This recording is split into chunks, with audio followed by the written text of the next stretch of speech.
Okay, apparently I was correct, and it must be Greece.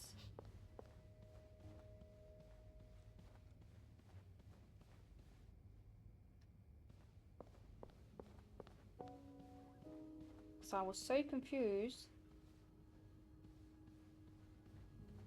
But this does not open at Greece. Is that a G? That is a G, right? Oh, that is an A.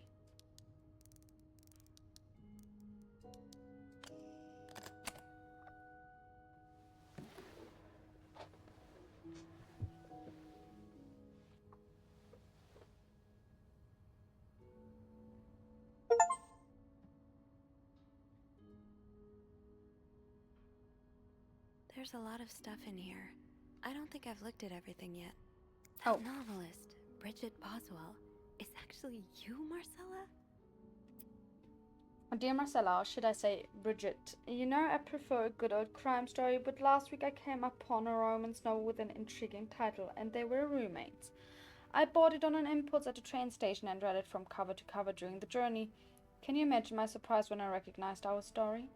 We may have changed the names and locations, but all of our moments are there. Our endless discussions in the dorm room, our first date at the theater, our trip to Cubic City. You often said writers are thieves, but I never fully understood until now. It has been almost 10 years since I received your last letter, the letter that painted our relationship as nothing more than a summer fling. At first I could not believe you had written those words, then I waited in vain for your answer, and had to accept your love for me had never been real. For many years I was broken-hearted, angry, confused. I questioned the nature of our feelings, of our attraction, and made many wrong decisions. But this book, your book, am I foolish to think it's proof you really loved me? In any case, I hope you are well, and I am happy to see you accomplish your dream of becoming a writer. Très sinceramente. A. Oh, Anne. Murder might be a bit much, but you deserve some kind of justice. Dear Marcella, I didn't expect you to reply to my letter, but I am happy to see I was wrong. Your words have comforted me in a time of great distress. If only Louis was half the man you say Hector is. He has quite a temper and hits me frequently. I'm willing to put up with it as long as he doesn't hurt Michael, but there are some days when it becomes almost unbearable. The other day I dreamt of our first date. We were watching The Postman only rings twice again. But suddenly we were in the movie. You were Lana Turner and I was John Garfield, and we were both plotting to kill my husband. I hate to admit it, but I almost hope it was premonitory. To answer your question, I do still have our box. My brother is currently in Atlanta for work, and I was thinking of going to see him with Michael next month. If you are able to meet me there, we could open the box together and laugh at the silly things we thought important all those years ago. I hope to hear from you soon. Tres sinceramente. P.S. Do you remember that secret language we invented so Sister Miller couldn't understand the notes we passed during her class? And secret language I still do. I do like a happy ending. I just hope that's where your story is headed. Dear Marcella, thank you for sending me a signed version of your latest novel. I think it's your greatest work yet, but I do have a few comments to help make the next one even better. First, I believe Rose should be more concerned with what she deserves than what her husband deserves. He may not deserve the pain she would cause by leaving him, but they both deserve to be happy, and they won't be as long as they remain together, and as long as she doesn't listen to her own needs. Also, I think it would be great if your next novel ended on a more positive note. Imagine if Rose left her husband and rode into the sunset with Eve. Imagine if they then went to New York or Los Angeles, someplace where people like us are tolerated. Imagine if they got to have the happy ending. It would be the best story ever. I hope you will consider it. Tres sinceramente, A. P.S. I know you say invisibility protects us, but don't you just wish to be seen sometimes? Wouldn't you like people to know you are Bridget Boswell, to recognize you on the street, to recognize you for your work? Why not publish your next novel under your own name? Oh, so you came to Montreal under the pretense of celebrating your wedding anniversary, but all along, you meant to reunite with Anne. Dear Marcella, I left the house. I left Louis. I couldn't take it anymore. I couldn't lie anymore. How do you do it? How do you manage to live a double life, to hide your work and your novels from your husband? I had so much less to hide, and yet. Mike and I are staying at the Clarendon Hotel until we find a place to stay and the divorce is done. I don't know how long it would take. Could you come and see me in Montreal? I really need you by my side right now. P.S. I wouldn't put it past Louis to score every hotel guestbook in the region looking for me under his surname, so I've registered under the name Beaumont. There's a lot of stuff in here. I don't think after all this, turns out you're a fan of Bridget? Of Marcella? That's a lot sweeter than I expected. Oh, dear Marcella, although you don't know me, I think I can safely say I'm your biggest fan. Your novels have literally changed my life. After the war, I spent almost 10 years in a psychiatric hospital because of panic attacks. Not that treatments were working and I wasn't getting any better. I became friends with one of the nurses who started lending me books so I could pass the time. I didn't really like the first ones, but then I picked up Bridget Bosworth's first novel, your novel. I'd never read such a beautiful love story. It almost brought tears to my eyes. I immediately urged the nurse to get me more of your books. Believe it or not, the more I read them, the less panic attacks I had. The doctors thought it was their new medication finally working, but I knew the truth. Your novels gave me the courage to get in contact with Lindsay, a friend from the war. It's a man! Why did I think Lindsay was a woman? I had always felt for him the same way your characters feel for each other, but I had never dared telling him. Now I have, thanks to you. The thought of seeing him again is what motivated me to get better and leave the hospital. I hope to hear back from him soon. After my discharge, I wanted to thank you for everything you've done for me. I've discovered Bridget was a pseudonym, so tracking you down took longer than I thought. Fortunately, I am very patient and resourceful man, and I never give up. Do you think we could meet? I have so much more to tell you, Paul. I'm glad you were able to open up to Marcella like this. Everyone needs someone to talk to. Dear Marcella, thank you for answering my letter. I realize now how unsettling it must have been for you. Please forgive me for tricking your editor into giving me your address. I know I shouldn't have done that. I wanted to thank you as well for your encouraging words concerning Lindsay. I still haven't heard from him, and I'm starting to fear I might have the wrong address. I wish I could take a train to Virginia, but that's not an option right now as I can barely pay the rent. I guess I will have to find a job. As a kid, I dreamt of being an actor, a Hollywood star. I know it's a foolish dream, but what else can I do? What am I good at? I've tried getting some odd jobs already, but employees turn me down as soon as they learn where I've spent the last 10 years of my life. If it continues like this, I'd probably end up on the street like so many of my army buddies. Why am I even telling you all this? After reading your books and getting to know you through them, I tend to forget I'm only a stranger to you. I hope you don't mind. You seem to be a good listener, and I've been feeling rather lonely ever since I left the hospital. Anyway, please tell me more about your life. And do not hesitate to write long letters. I must have read your previous one 1,000 times already, Paul. An advance on my salary. So Marcella hired you. But what for? Dear Marcella, I've just received a letter from Lindsay's mother. She tells me he's dead. Words cannot even begin to describe how empty I feel. He died 2 years ago before I even sent my first letter. You will never know my feelings, Sherman. I will never know if you could have loved me back. I guess I should have known this would end in pain, just like your novels. I wish I had Lindsay's ability to find beauty everywhere, even during the war. Amidst the death and chaos, he would marvel at the forests of Germany, at the sun, the birds. He loved birds so much. He could identify them just by listening to their song. I have to admit your proposition took me by surprise. I was hesitant to leave home at first. I was afraid to miss Lindsay's answer, but now there's nothing keeping me here. I'm desperate for anything that will help me forget the pain, but I don't have enough money to make it to Texas. Do you think you could give me an advance on my salary? In spite of everything, I'm really excited to know I'll finally meet you. Paul. So this was all a story about star-crossed lovers, with the lovers in question being Mrs. Beaumont and Mrs. Cruz. Seems like it, yeah. But I'm not sure whether they chose to meet here just to reconnect for a few days, or if there's something more to it. Actually, I think I can help with that. Really? How? Well, some mail just arrived here for Mrs. Beaumont. I wonder what's in it. Me too. Should we open it? Well, that's illegal, isn't it? But sometimes the mail arrives a little damaged, you know? Oops. So? It's a tourism pamphlet for California and 3 train tickets. What do you think this means? I'd say Anne and Marcella are probably planning to run away from their husbands. Those train tickets must be for them and Michael. So you're on a first-name basis now, huh? Well, after reading so much of their correspondence, I kind of feel like I know them, you know? Yeah, like characters in a book. I have to say, though, I'm still a bit confused as to how Paul fits into all of this. I think Marcella hired him. I found some letters Paul wrote to her. He said that her proposition took him by surprise, and that he'd need an advance on his salary. What would she hire him for, though? I'm not sure. I didn't find the letter he was replying to. And why did he have those pictures of you? We'll probably never know. I think the trail ends here.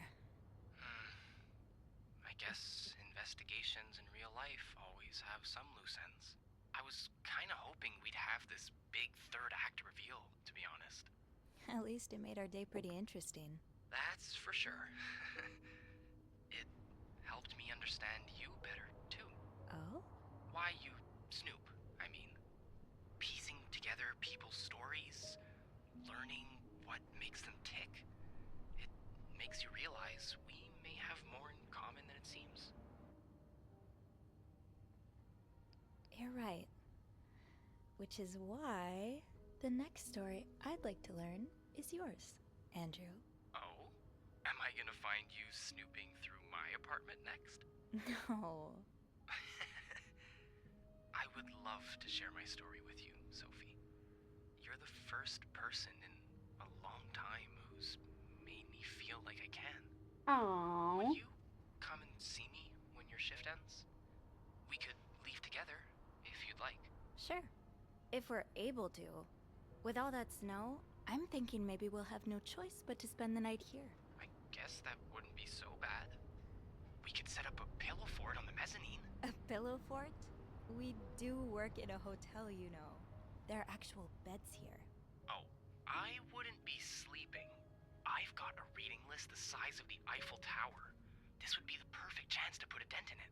That does sound like fun. I could bring my magazines and, ooh, maybe light some of Rebecca's candles. Now I kinda hope we do get stuck here. Aren't they adorable? I just have to finish my tasks for the day, and then I can leave. That ringing. Sounds like the elevator doors are jammed.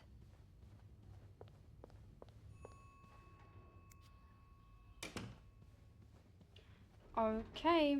Why? No.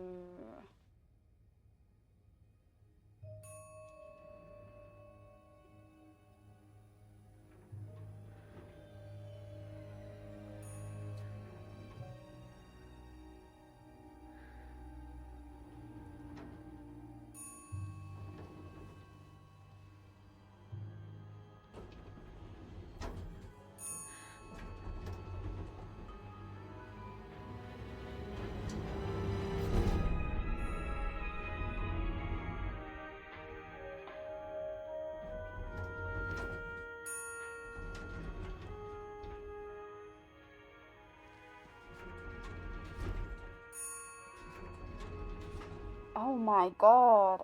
Who's that?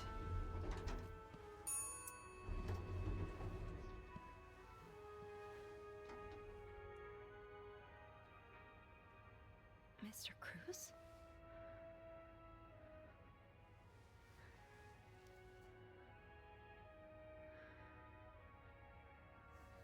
Mr. Cruz. Oh God. Oh God.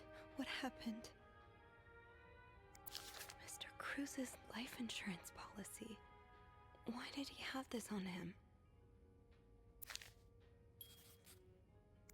Is this about Paul? Does that mean... Dear Mr. Cruz, thank you for reporting the guest's unacceptable behavior. We will look into it as soon as possible. However, I regret to inform you that we cannot divulge a guest's personal information regardless of their guest's behavior. As I'm sure you will understand, we are very concerned with our guest's privacy and our staff prides itself on its discretion. Please contact us should that guest bother you again. Yours sincerely.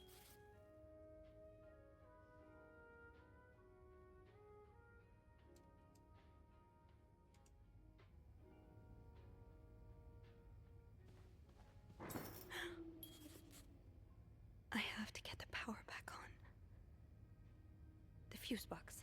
Just get to the fuse box in the janitor's closet, Sophie. It's not far.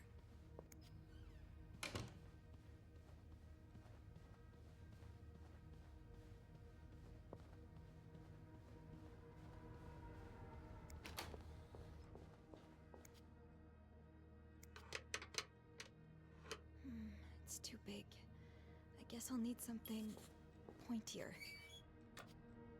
I don't think there's anything here that would help me. Think, Sophie, think. What can you use to open the fuse box? Maybe an ice pick could pry open the fuse box. I don't think there's anything here that would help me. How am I supposed to get an ice pick?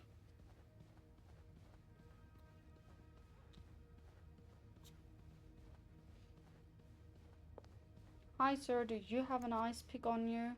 I don't think so. Think, Sophie, think. What can you use to open the fuse box?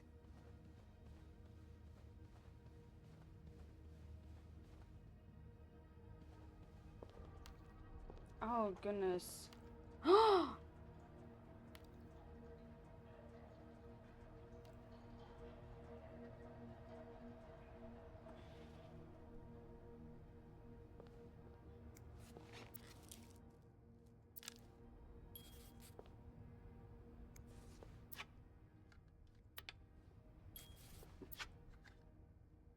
A, B. A, B, and Beaumont. Okay. This looks like something I can use to open the fuse box.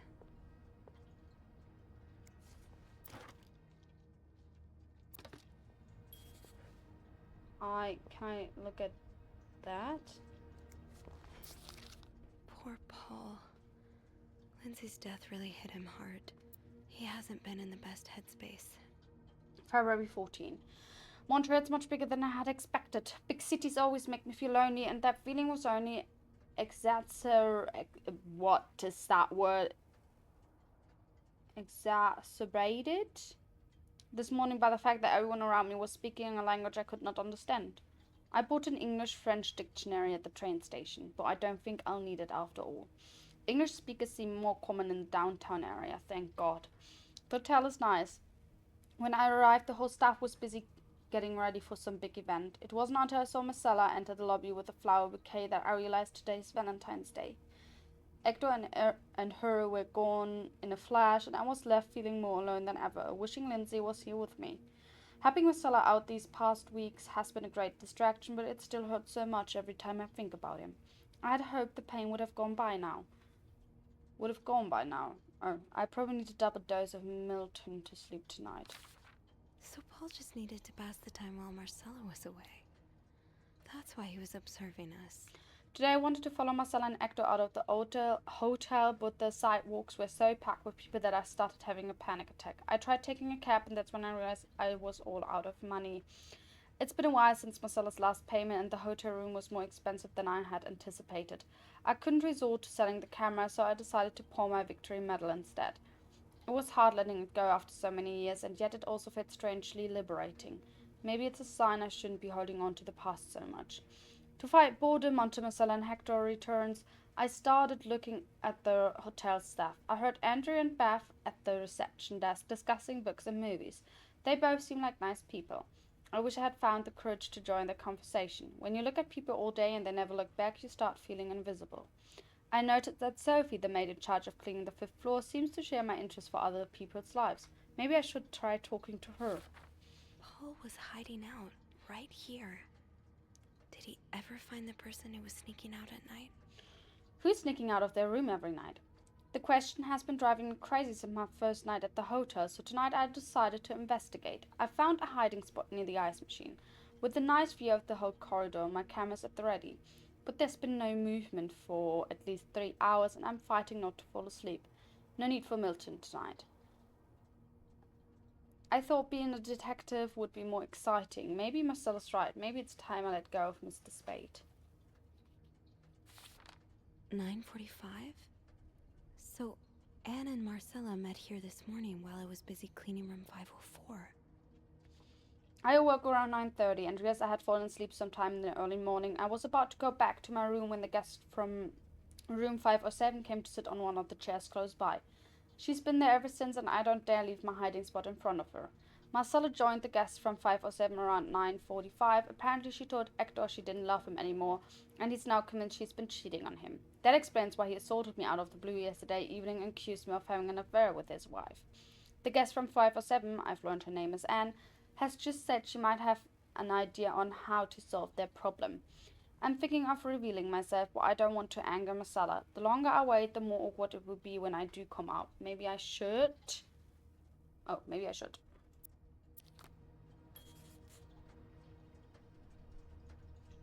Oh. There's another one that I can't reach it. I don't want to run in there. Oh, good gracious.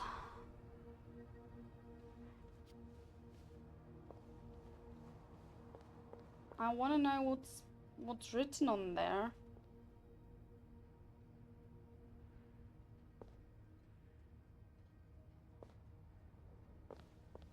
But I shouldn't step in the blood, I believe.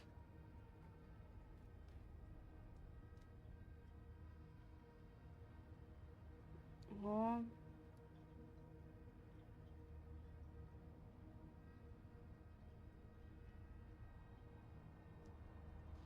Okay, let's do the fuse box first. I have to get the power back on. Yes, I'm working on it. I'm sorry. Whoops.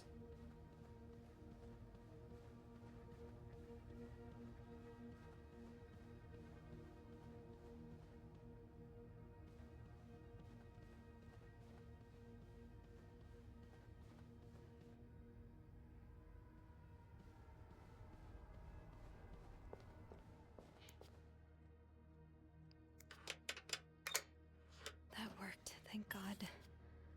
Now, to get the power back.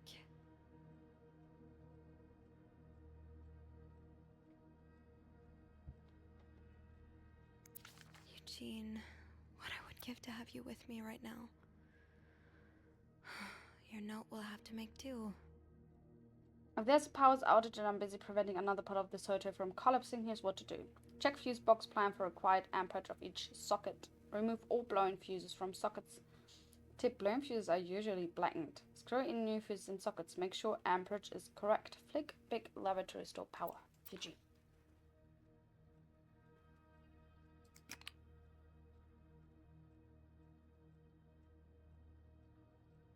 How does Eugene do this again? Fuses.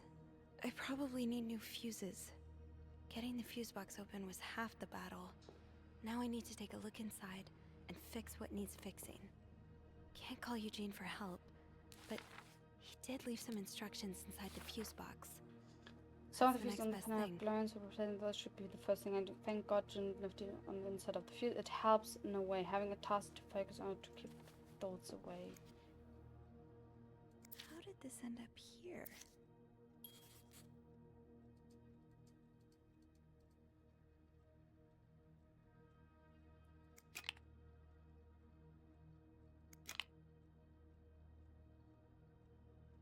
How does Eugene do this again? Fuses. I probably need new fuses. Getting the fuse box open was half the battle. Now I need to take a look inside and fix what needs fixing. Can't call Eugene for help, but he did leave some instructions inside the fuse box. That's the next best thing.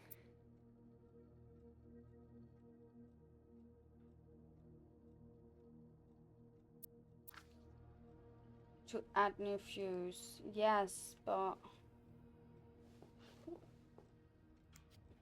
where I do don't I think there's anything here that would help me. where do I find the fuses?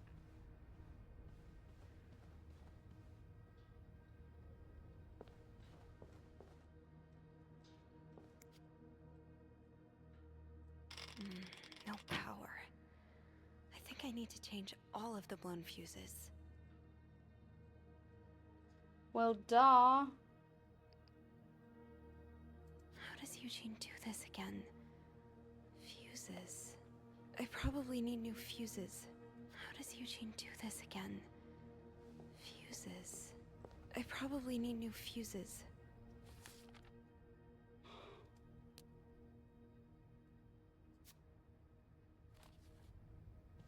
But where are fuses?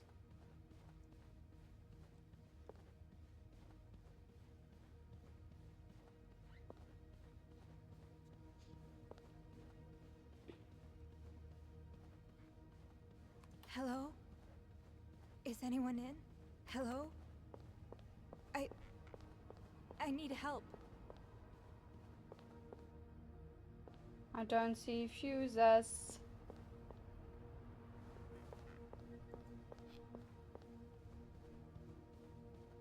Hello?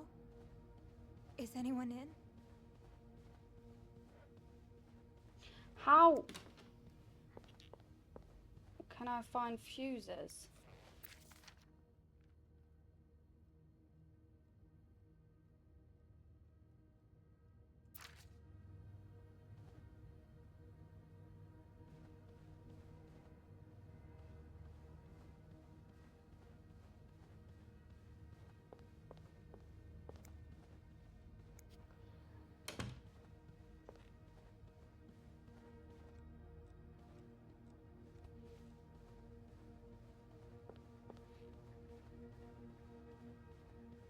Where can I find... Do I have fuses here? Where are fuses? Come on, tell me. How and where do I find fuses? Are fuses here? Well, I can switch that on. Press to add new fuses. Yes, I know.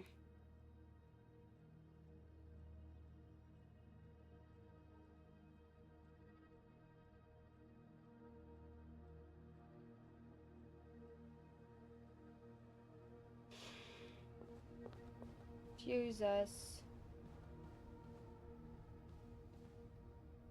Where am I?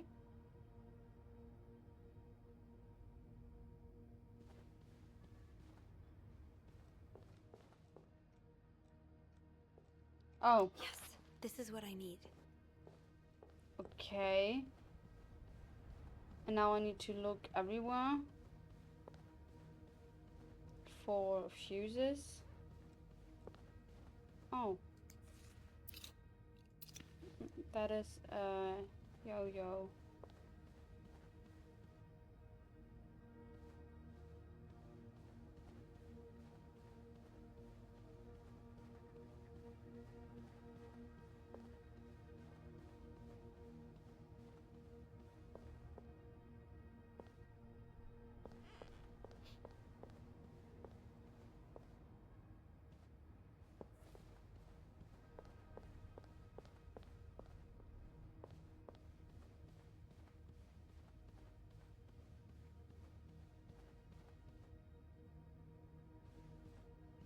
I can't see anything.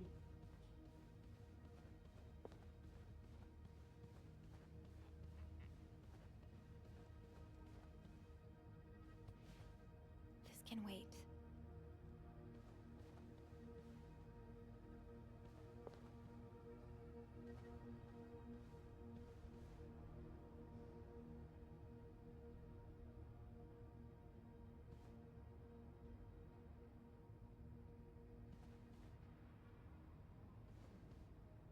This can wait.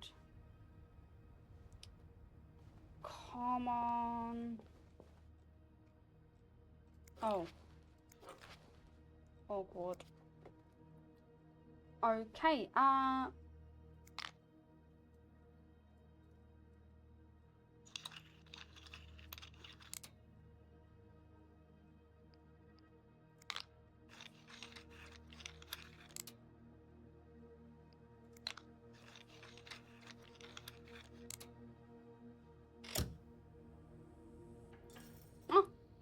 okay.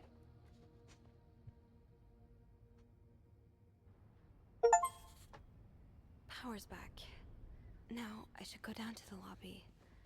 Call the police.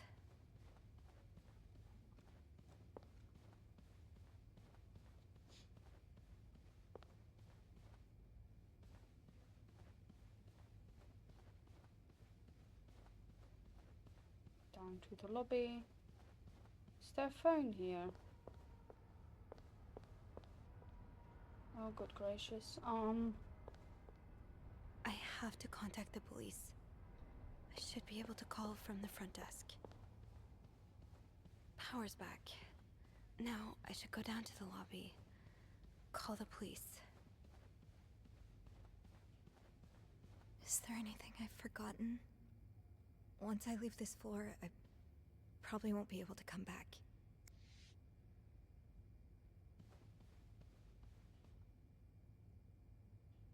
No, I think we're fine. I'm sorry. I'm sorry. I'm so sorry.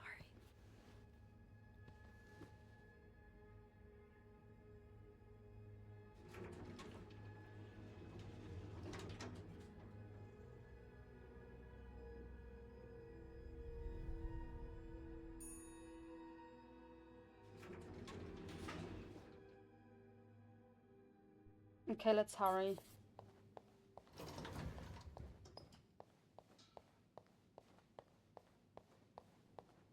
Andrew? Where is everyone?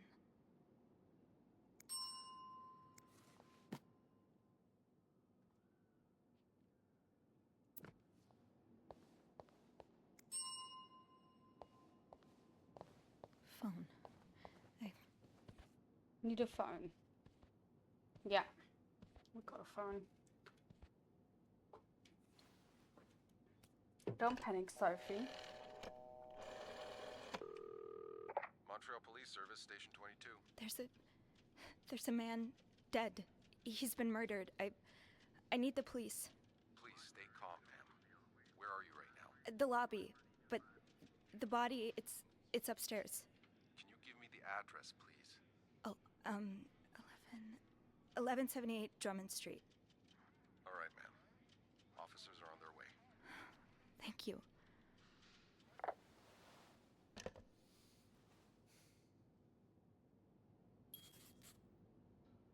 Now, I just have to wait for the police.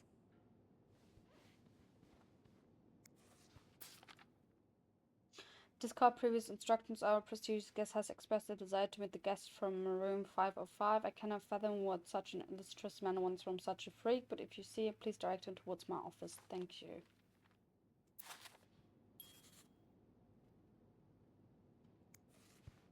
Is this the brochure Andrew was talking about? The one that came in the mail for Anne? So Anne and Marcella really are planning to run off together. Was what happened to Hector part of their plan?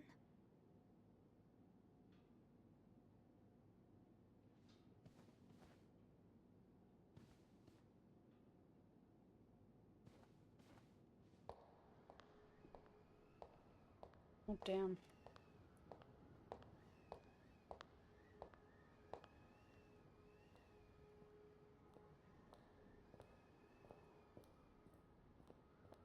Hey, you're here. I've tried restoring the power, but I think Eugene's the only one with the key to the fuse box, and Sophie? Don't worry, I'll find a way to bring the lights back on. Hey, you look a bit pale. Is everything okay? No, Andrew, it's I not. found Mr. Cruz. Hector. He's back? How's he taking that whole thing with his wife? You don't understand. I found his body. He's dead, Andrew. Jesus. Maybe you need to sit down, huh?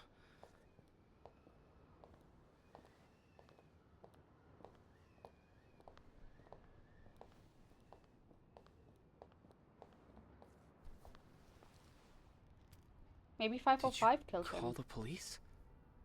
Yeah, they're on their way. What happened? Was he sick or something? Oh no, honey. No, I don't think so. Someone did this to him. You mean... Jesus. Do you think it could be Paul?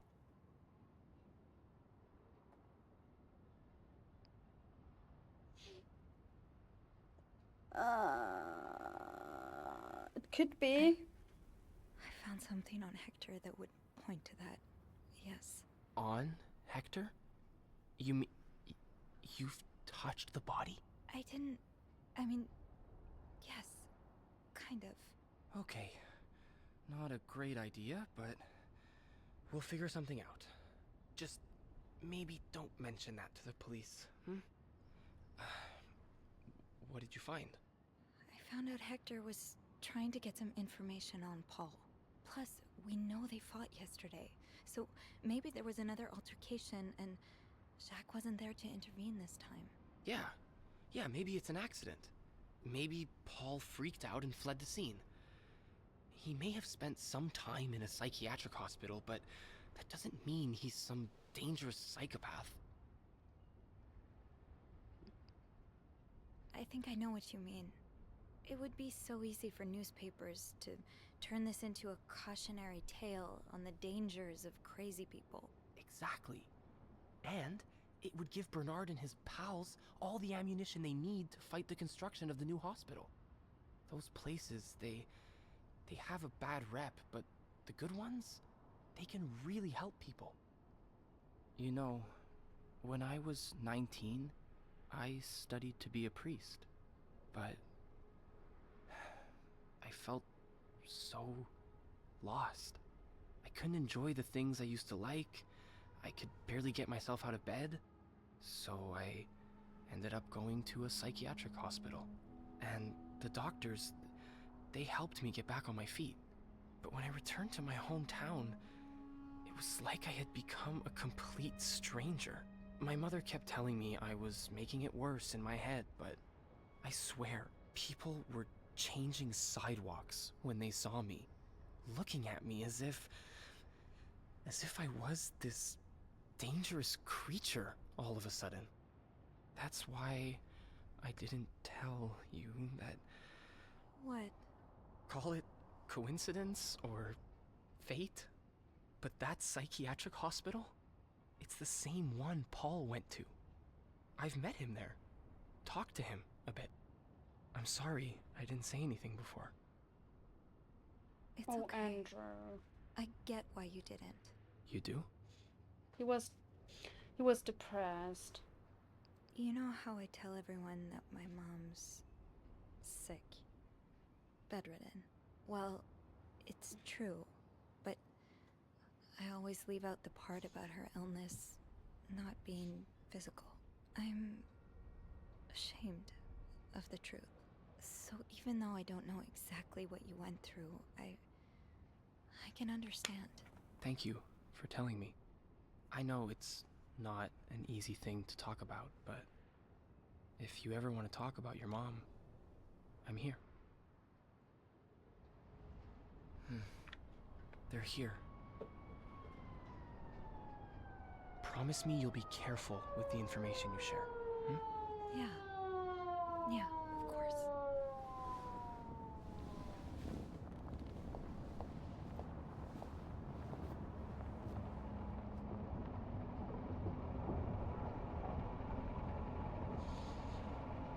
I'm a little bit scared that we become the culprit because we've been so nosy. Miss Roy? Miss Roy? Miss Roy! Oh, sorry. I was distracted. I really need you to focus right now. I don't want to be here all night, and I'm sure you don't either. No, I don't. So, as I was saying, we're trying to ascertain the circumstances of Mr. Cruz's death. Can you tell me how you came to find the body? I was cleaning room 509 when I heard the elevator bell ring. Again and again and again. I thought maybe a child was playing with the doors, so I went out in the corridor, and that's when I saw him. All the blood and... Why was the elevator bell ringing? I'm sorry? You said you heard the elevator bell ring. Why was it ringing? I assume it wasn't a child after all.